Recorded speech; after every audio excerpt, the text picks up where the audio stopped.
Hello. It is Q&A for the day. On my way to New York. I don't know really where I am, but hello everyone. I will be at Entrepreneur Live tomorrow and at the One Hotel in Brooklyn with Maria Sharapova and Danica Patrick. So it's going to be an extraordinary event. Hopefully I'll bring my snow hat. I don't know what time zone or what weather zone I'm in, but really looking forward to being in New York and having an Entrepreneur Live and giving some golden tickets to Elevator Pitch. And we'll start here, though, with some Q&A for the day to warm me up. Really looking forward to seeing how everyone's doing and appreciative. Thank you, everyone that's joined us now. The podcast is just raging. We had Lecrae on this week on Tuesday, and if you haven't seen that one, it's extraordinary. He's an extraordinary young guy, a rapper with value, and how that works. All right, let's get into some questions. How do you find a mentor when you don't have one? Well, you know what? I will personally help you. I do have a one-on-one mentorship program. It's not right for everyone, but it allows me to do an assessment and find out who I can get to help you if I'm not the right person. So go ahead and DM me, and we'll take care of that. Thank you so much. Do you have a New Year resolution? Oh, my New Year's resolution is always the same, and that's to enjoy the consistent, persistent pursuit of my potential. I don't focus in on and put faith in the past. I put faith in the future. And so just to enjoy the pursuit of my potential is always my New Year's resolution, to see how many good deeds I can do, how many people I can help. And I encourage others as well to detach their happiness from an outcome and attach their happiness to the pursuit. Nothing's more enjoyable than pursuing what you love, passionate about, purposeful for, and hopefully profitable as well. Who helped you in a way to create such a drive to help others? It started with my mom, understanding and seeing unconditional love and seeing how you can change your life by elevating others, and it elevated yourself. And then later on in my career, people at West Publishing that I had met, and of course Warren Moon and Lee Steinberg had a great influence, allowing me to run a business where everything we did had a charitable purpose or cause to it, and really, really changed my life. Hey, everybody. It's great to see you. Forte. What do you focus on while meditating? How does one find their center? I actually focus in on my breathing, and I imagine the breath coming from the end of the universe, up through my nose, out through my mouth, back out to the end of the universe. And as far as the focus of where that breath is going, it's right below my navel, and in China what they call the main Ming. That's why I call my son the main man. It's the main Ming. That's where your gut feelings are. That's where the expression gut feelings come from. Think below the navel is what my master Zhigong healer, Master Shaw, used to tell me, Dr. Master Shaw. Have that awareness of how you feel when you're making decisions. And if you need to take the 6 breaths of Buddha, the calming breaths deep from the edge of the universe out, in through your nose and out through your mouth, it'll only help you. How do you bring more value to your life and business? Now, there's a great question. You got to be an appreciator. In order to bring more value to my life and business, everything I have, I'm grateful for. Every single thing I am grateful for, but then I'm an appreciator. What I do is I add value and then give it away, because I don't know what I have until I've given it away. And it's so important to be an appreciator and understand the combination of forgiveness and appreciation, accountability and inspiration, effective communication, living an inspired life, and it's an amazing. How do you bring more value to, got that one, sorry about that, I'm getting old. Have you heard about Abraham Hicks? Of course I have, and what do you think about it? Amazing. Esther and Abraham Hicks, Hay House, favorite book published by them, The Power of Intention by Wayne Dyer. If you haven't read Abraham Hicks, and read with Esther Hicks, and it's just extraordinary information. You also may want to delve into the Course in Miracles, which is something that you'll find very, very good. How do you balance your personal and business life? First of all, I make an awareness of it, and I have 4 different values of my personal and business life. First, my personal values, my experiential values, my giving values, and receiving values. And I do an analysis every day. They're not equally balanced every day. Sometimes my focus in a day might be 90% giving, and some other days it might be 90% receiving. But always prioritizing my health first, my family second, and my business third. And within those priorities and values, I seem to have a healthy balance. I also give minimums because I believe in daily, consistent, persistent engagement with people. So I make sure for my teenage daughters, for example, I give them a minimum of 2 minutes a day. My wife 30 and my 8-year-old son 30. I also give my health a minimum of an hour a day. And these are types of things that keep me balanced. I do not know Jordan Peterson. I know of him. How do you stay focused? Great question as well. Clarity, balance, and focus are all combined. So by prioritization and utilizing a lens of productivity and accessibility meaning how accessible am I to other people and how well do I access what I want rapidly and accurately.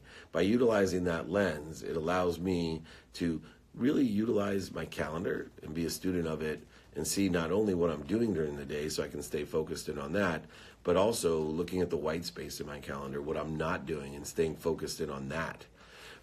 Having priorities, understanding my values, all of these different things allow me to stay clear, balanced, and focused, which then connects me to that which inspires me so that I can not only be inspired myself, but let it come through me to inspire others.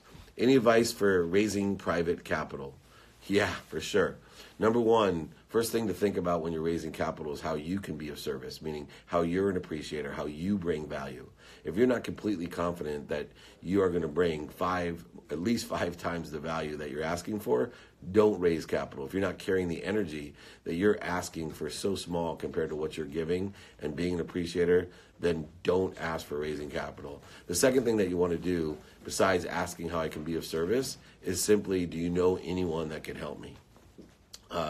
It's a very subtle difference of what you do, but every day in person, on the phone, via email and media, whether it's social media, print, radio, TV, doesn't matter what medium you want to utilize. If you're not asking people to be in receivership so things can come through you for the help of others, you're not getting it. It's just as valuable to say how to be of service as it is, do you know anyone that can help me? When you ask someone, do you know anyone that can help you, remember, you're asking them as well. So it's a very subtle way to ask the universe for help and also put you in receivership so that you can raise that capital so that you then can provide value to others. Great to see you, Samir.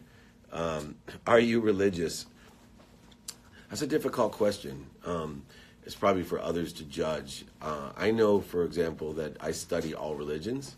So I've studied Kabbalah, the Old Testament, the New Testament. I studied the Quran. I studied the Course in Miracles. I do my best to study all religions.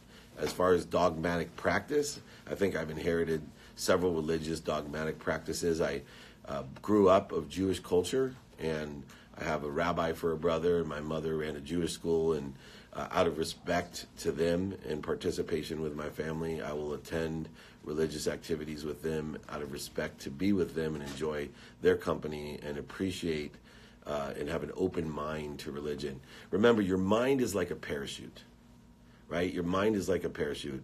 It really only works when it's open. So, have an open mind when it comes to religion. Don't limit your point of entry.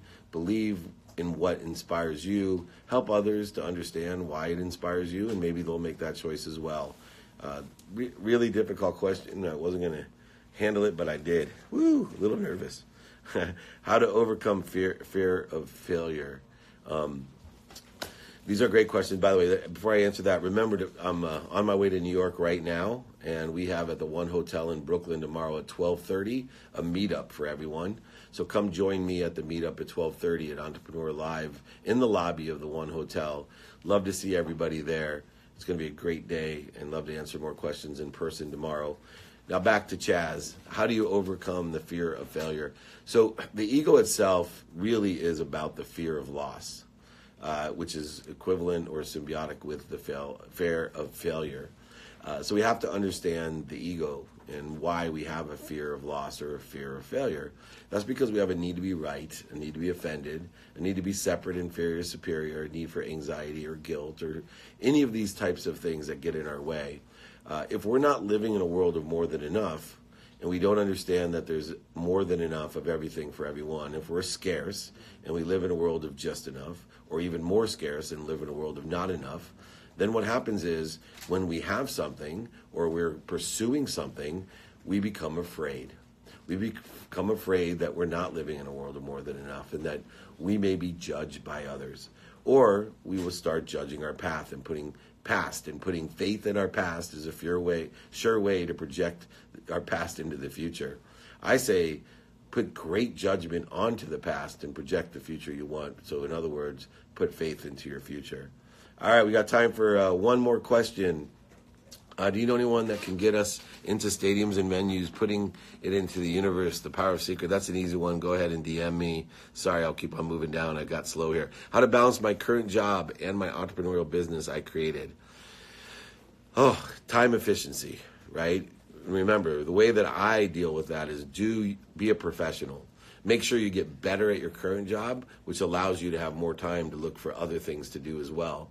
So I use competition, self-competition, self-awareness. I try to do what I want to do faster, more accurately, make twice as much money in less time. Those are the ways that it allows you to balance your current job with anything else, whether it's your health or entrepreneurial interest or your family.